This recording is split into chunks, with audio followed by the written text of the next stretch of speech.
Skyebird leaves the marina at Horizon Shores for probably the last time in many months as we start to prepare for going north to the subtropical part of Australia. But before that, we have a few jobs, employment jobs I have to do on the Gold Coast, and maintenance jobs on Skyebird. So we've anchored here at Jacob's Well. My friend John's lent me his mooring, and I drove up to Queensland from Sydney on my adventure bike. I took the long way, 1100 kilometres out through the bush, but it means I've got transport to help fix in Skyebird to get her ready. And up among the coral, a big thing is protecting your dinghy, even for crocodiles if you go, in some of the places.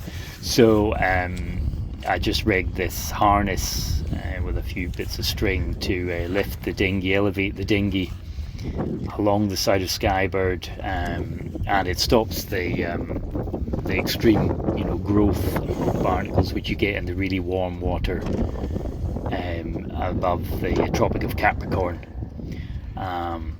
So yeah, Skyebird had some work needing done, and the electrics needed upgrading.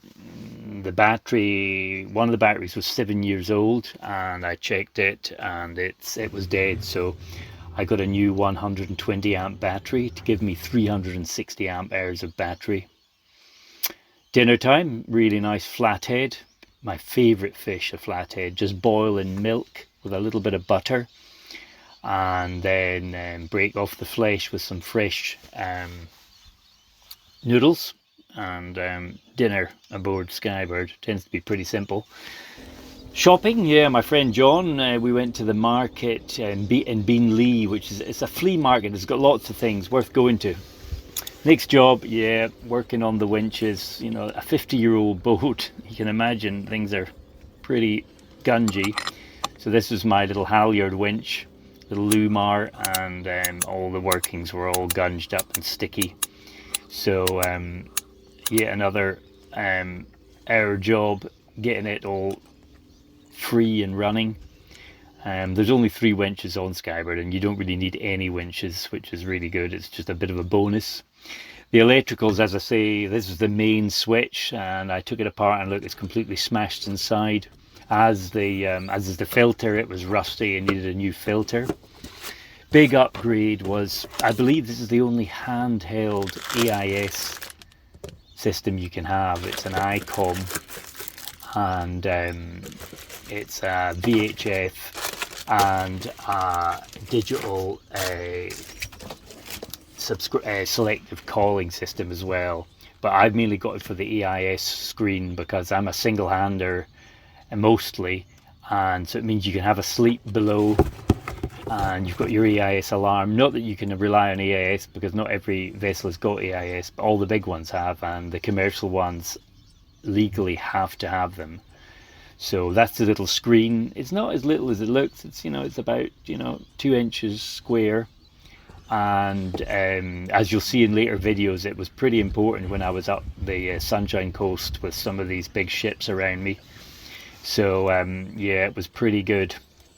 Not many ships around here, of course, on the Broadwater. Next big thing is checking my EPIRB was in date and registered. It's registered, but just in date with AMSA. And then my grab bag, essential, especially if you're a single-hander when you may have a rest and suddenly things go badly and you have to grab a bag and jump in the sea with your life jacket on.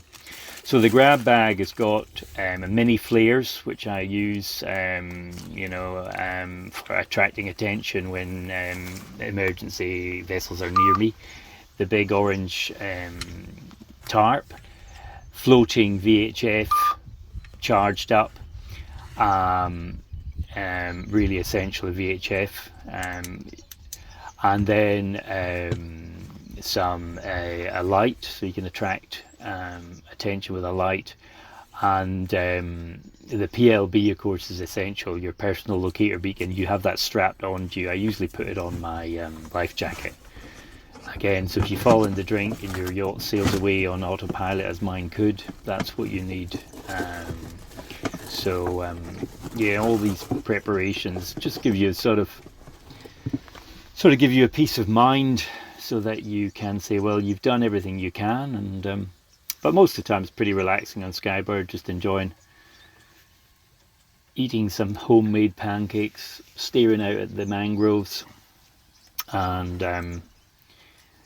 having some downtime in between the preparations, which continue on for a few weeks. But the weather's been really good, steady high pressure, 1025, and really good weather, beautiful sunsets. Such is life on Skybird.